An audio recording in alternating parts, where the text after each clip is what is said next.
What up, Christian Potter, just Mike? We're back in here, back on another one, man. Got some sports news for you guys, talking UFC 158, GSP versus Nick Diaz, man. This was a pretty cool match, man, I gotta say. Kind of different for me. Not your standard GSP fare, you know what I'm saying? Honestly, GSP dominated for the first 2 rounds.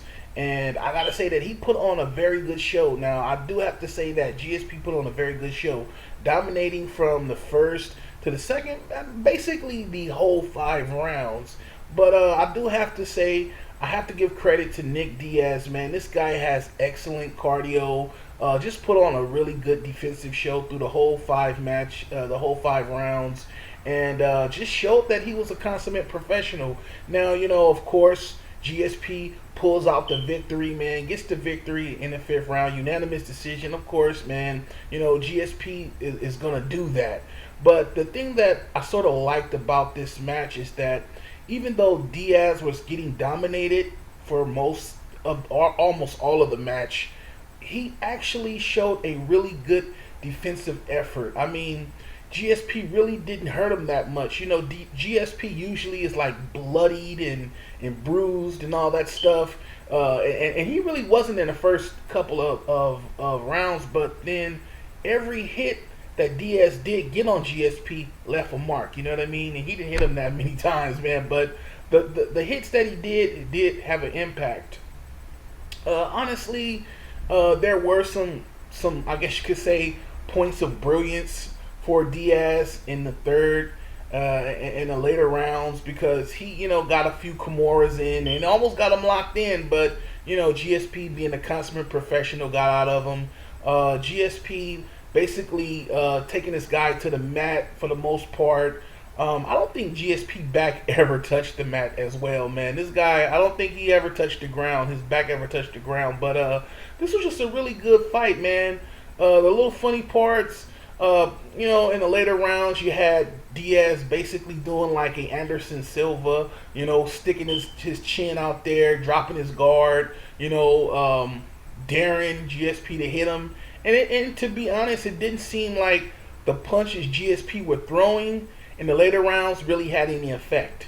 Because, I mean, you had Diaz just basically moving and guiding GSP at his own will, man. Just basically doing what he wants, getting up, walking around, and GSP basically just tagging along for the ride. But like I say, man, the whole match was pretty cool, man. GSP gets the victory, retains the welterweight champion. But I think the bigger story here was during the ending, the post-fight interview. GSP being the good guy that he always is, man, giving ultimate respect to Diaz, saying that, this is a guy he looked at before he got into the UFC, and, basically giving him a lot of props. And then you had Diaz.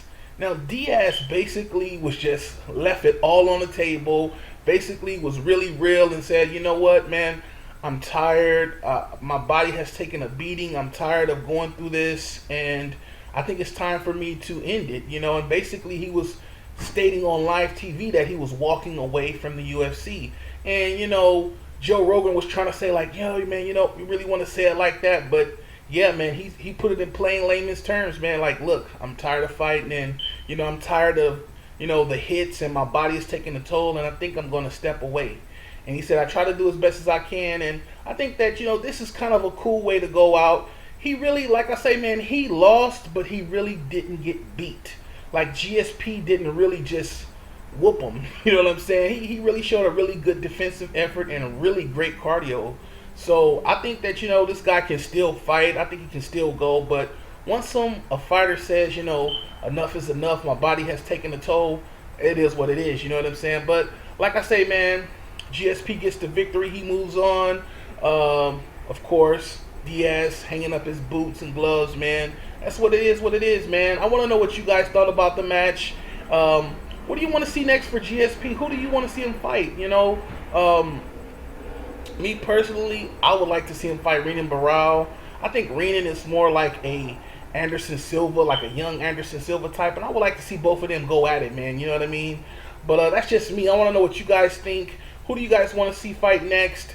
Me, I'm looking forward. The next big thing is Of course, Chael Sonnen versus John Jones, man. I want to see that fight. I can't wait till it happens, man. But that's it for this one, man.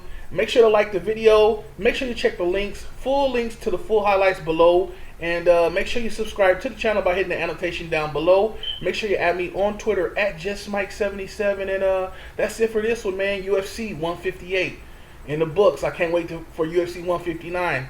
But that's it for this one. I will see you guys on the next one. Until then, it's your partner Just Mike. I'm out.